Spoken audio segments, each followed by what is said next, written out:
So when you go to Disney World, are you supposed to stay on the resort or outside the resort where it's a lot cheaper?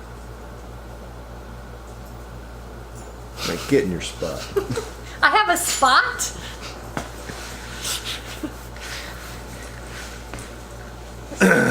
This is 2018. You get in your spot.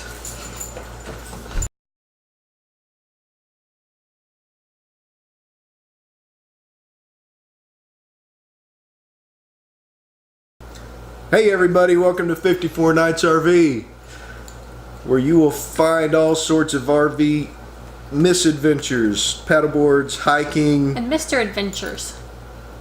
I prefer misadventures. I Thank you prefer very Mr. much. Adventures, so... Yeah. Okay, go ahead. I forget what I'm saying now. Today we're talking about Walt Disney World. Yay! I like the Walt Disney World. You know, we've talked about how big the place is. This is huge. We've talked about, what have we talked about? How big it is. What was the other one we did? On Disney World? I don't know.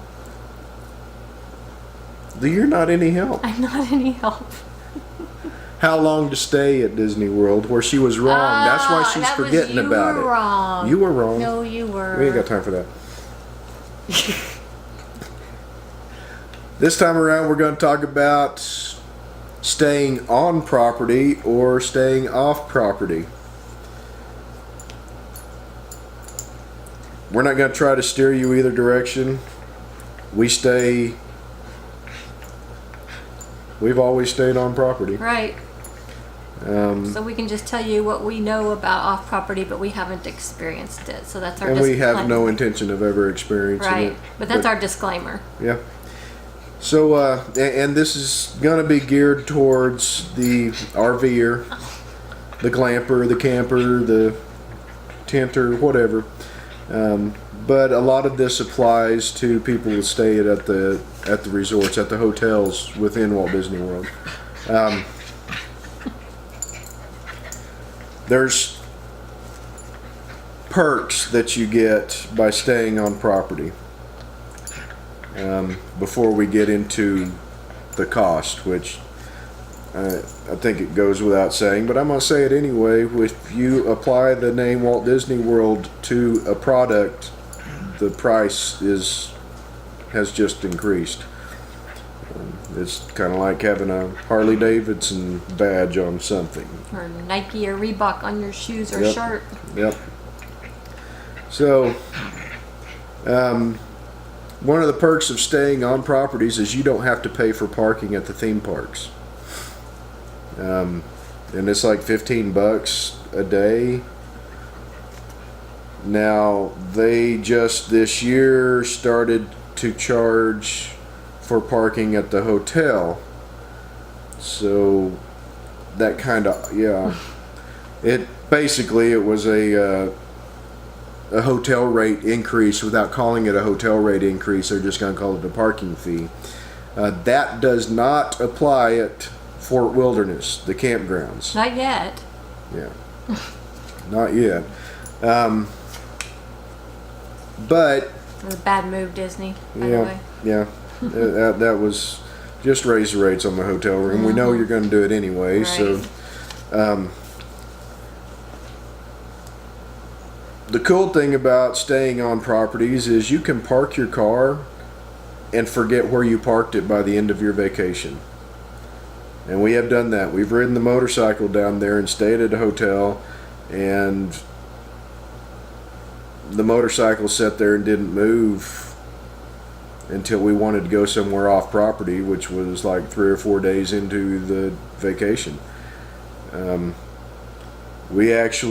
One year we actually did forget where we parked the minivan. You know those days you step out of the mall and you're like, where did we park? Yeah, that's on the same day. Now think about it a week later. Right. Somebody could have stolen it on day number 1. We wouldn't have known about it. So Disney has transportation to get you from the hotels or the campgrounds to the theme parks, to their Disney Springs shopping district. And they have what they call EMH, extra magic hours. A theme park will be open an hour early or open late for resort guests only. That means you have to be staying on Disney properties to ride any rides during that time frame. And you wear a little bracelet, and they check that bracelet like when you go on rides. So that's how they check that. Yeah. And it is very beneficial. You can knock out a couple of high-profile rides during the morning EMH, and the evening EMH is also beneficial because after about, I don't know, 45 minutes or so, the tired starts setting in and people start disappearing, and the lines get shorter. So EMH is a pretty cool thing. If you buy something at the theme park, you don't have to lug it around all day. You can tell them just send it to your room. Mm-hmm. If you're staying at Fort Wilderness, they just send it back to the front desk at Fort Wilderness, or not the front desk. I think they actually send it to like one of the stores there on properties. I think it might be the settlement post that they send it to. And you just pick it up from there. Yep. So, was there anything else? Because if they got into your camper, that wouldn't be a good thing, and put your I don't know. If a housekeeper got into my camper and cleaned it up for me while we were at the park. I cleaned it up. You cook, I clean. It works well. I clean sometimes. Anything else that I'm missing? Well, I'm sure, but nothing that comes to mind right off. Yeah. It's expensive at Fort Wilderness, and if you need to know anything about Fort Wilderness, there is a YouTube channel called Road Trippin', and this couple, they spend every other weekend at Fort Wilderness. They're lucky enough to live down there in Florida, and well, except in August, it's not lucky to live in Florida. No, that's what I was thinking. They have a lot of videos showing you the different loops, and a lot of times they go into the shops and show you how much something costs. Just about anything you ever want to know about the fort, they have a video on it. The Force, like Jedi training? The fort. Oh.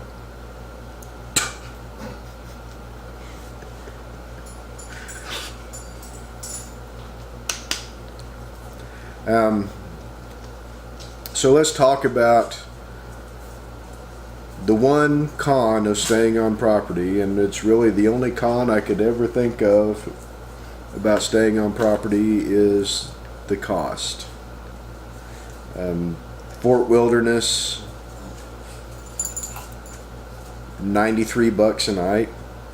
It's out here in the real world, that is outrageous. It really is.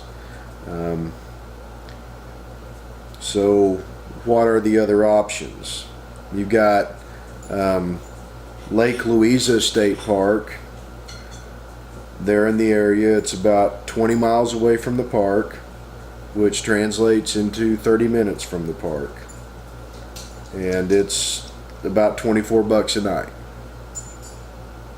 So 93 minus 24, well, you're saving almost $70 a night. So if you've got 2 weeks stay, that's significant for sure.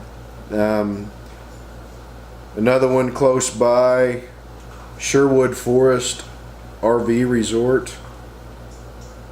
It's about 9 miles away, which translates about 15 minutes away. And when I say away, I'm talking about the Magic Kingdom toll booth, where you pull up and pay for parking at the Magic Kingdom. It's like $44 a night at Sherwood Forest. And the KOA over in Kissimmee, anywhere from 57 to 71 bucks a night. So, and it's 10.5 miles away from the toll booth, which is basically 20 minutes. I think they provide transportation to the park. So some of these places KOA provide, does. yeah, not as consistent as Disney transportation, I'm sure, but so even when you add the daily parking fee on these on your nightly fee, you're still not coming up to the Fort Wilderness cost. And it's time for me to interrupt here for a minute. Something I failed to mention in that video, the campgrounds that I just kind of picked them out of random. Lake Louisa State Park, because it's a state park, so it's usually cheaper than private campgrounds. And then Sherwood Forest, because it was one of the closest private campgrounds to the properties. And then KOA, just because people look at KOAs. There are a lot more campgrounds in the area to look into, but those were just the three that I picked for illustration purposes. Anyway, back to the talking heads. But there's a lot to be said about, at the end of the day, when you walk out of that theme park after you've been there all afternoon or all evening, you don't have to drive back. Well, and speaking of the end of the day, you've got your little character s'mores where you can roast your marshmallows, and you've got characters there. Chip and Dale. You get to watch movies, Disney movies, and you're by staying on properties, you're immersed in Disney. Mm-hmm. And one of the things you have to consider when you're thinking about staying off property, does that translate into eating more at the parks? Because when we're at the fort, we'll go to the theme park and we'll be there till noonish, 1 o'clock, and then we'll go back to the camper and we'll eat lunch at the camper, go to the pool, take a nap, which is, the older I get, the more important that becomes. I need to take my recliner with me when we go to Fort Wilderness. But if I was staying 30 minutes away, would we do that? I mean, I don't know if I would. I don't know if you would. But if you're not going to do that, then you may as well just add that meal to the cost of your nightly stay. Yeah. And that's that's even 15 minutes both ways is a lot of extra time away from the parks also, when you paid so much for your park tickets too. So you got to consider that, whether or not you're going to go back to camp and make dinner or lunch or what have you. Or are you going to end up eating out more often just because you don't want to drive all that way and come back? Especially, for the noobs, for the people going there for the first time. The way we operate, though, this will be our 10th or 11th trip to Walt Disney World, so we've been there a couple of times, and we feel comfortable with leaving the theme park, going back to the camper, eating, taking a nap. But if I was staying at Lake Louisa State Park, I don't know that I would do that. I don't know that, because that 30 minutes out and 30 minutes back, that's an hour. Mm-hmm. So anyway, that's and you do get perks staying on property, but by the way, not Fort Wilderness. Just so if you're thinking, hey, I get a free dining plan or something. Yeah, that's the other piece of it. Fort Wilderness, when they come out with the discounts, the 20% off of room rates if you book before April 1st, or if you book before this date, you get the free dining plan. That is in every hotel on Disney property. Hotel. Yeah. Excludes Yes. Fort Wilderness. Every and the time. cabins also, correct? Yes. Yeah, so all of Fort Wilderness. And from what I understand, the reasoning behind that is Fort Wilderness is busy.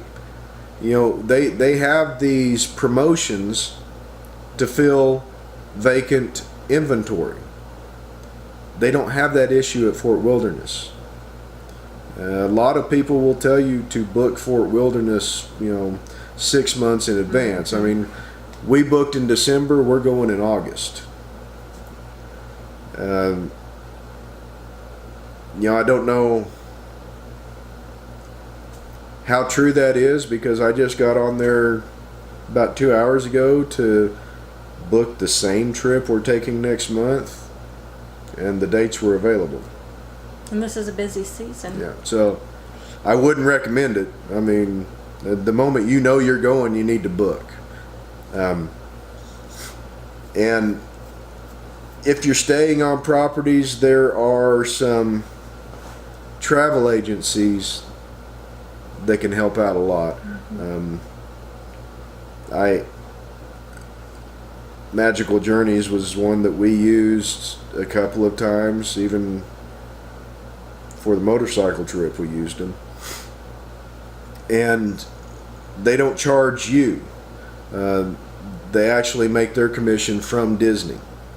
So they take care of all that, and they keep up to date with what promotions are going on, what promotions are released. As a matter of fact, our daughter booked at All-Star Music Resorts, and then a bit later she got a call from the lady at Magical Journeys, or an email saying they've got the dining plan available, but you have to move over to All-Star Sports. She's like, okay, we'll do that.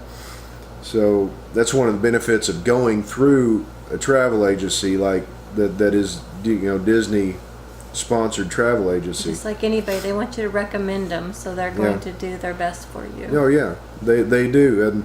And Diz Unplugged, the YouTube channel, I feel awful because I cannot remember the agency that he runs, but he's got one, and that's, he's said often, we want you to come back to us, not to somebody else. So they're constantly monitoring this stuff. We used them a couple of times for our Fort Wilderness trips, but I can do all that stuff just as easily, since promotions just don't pop up for Fort Wilderness. They may have it, on some rare occasion, but I've never seen them pop up for when we were going. And Right. So, but I think that about covers everything I want to talk about staying on properties or off. I mean, it's more of an emotional decision than it is a financial decision. I mean, Yeah, we know we're not making the smart decision. yeah, I think we've said before, we're not real bright. So I don't think I've said that about me. I mean, I have about you. thank you, sweetheart. You're welcome, lovely. Yeah, you're welcome. What? Lovely. Oh, I thought you said mudly. Mudley? I don't know. That one I really did misunderstand. Please don't let me be misunderstood.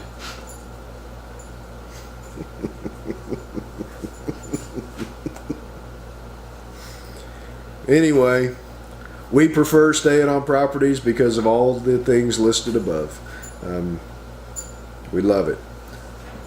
If you go to Fort Wilderness and you stay there, a lot of people tell you you have to have a golf cart. No, you don't. It's a big place. It's a mile from the front to the back. Take a bicycle. Golf cart is another $60-something a day to rent. But you can bring your own, which would you can be bring your own, or you can highly rent them off recommended. property. You can rent them from somebody off property, Right. and They'll bring them to you. Well, they're not allowed to actually bring them into Fort Wilderness, but they'll meet you somewhere and let you bring it into Fort Wilderness. It's Disney's trying to protect their dollar, and so, And they tell you welcome home. Well, at least, you know, I think last trip they really weren't very good at that. But usually when you go up and you check in, the guy waves you on and says welcome home. And Yep. that's kind of cool. It's the little things. it's just all a part of the Disney experience, the whole vacation. And we like to be immersed in it, so. Anyway, Why else would you go to Disney? for the kids, make you go out there in the middle of August and sweat and be miserable. I don't think we mentioned this time that the kids made us go in August. Don't go in August. Did we mention that the kids are making us go in August? We try to make sure we mention every other video, so we need to. Yeah, they're making us go to Florida in August. We love Disney World, but August. Yeah, in Florida? Come on. Anything for the grandbabies. Anything? Anything. I guess so. We're going to Florida in August. Anywho, we will catch y'all down the street. Bye-bye. Later. Oh, hey, you're still here. I just, couple of added notes. For one thing, I need to work on looking into the lens of the camera and not the little screen on the side. I apologize for that. But a little note about Fort Wilderness. I'm sure if you've been RVing for any period of time, you've heard about Fort Wilderness and how it has, a lot of people consider it the standard to what all campgrounds should be compared to. And that's true, in my opinion. It's a lot closer to a state park feel than it is a private campground feel. So that's one of the other reasons we prefer staying at Fort Wilderness as opposed to one of the other private parks outside of the resort. Anyway, I thought I'd leave you guys with that thought. If you like this video, please hit the thumbs up, kind of helps us out. And subscribe to the channel if you're interested in keeping up with all of our other misadventures. And hit that bell icon to be notified when we have a new video coming out. Anyway, thanks for hanging out this long, guys. We'll catch you down the trail. Bye.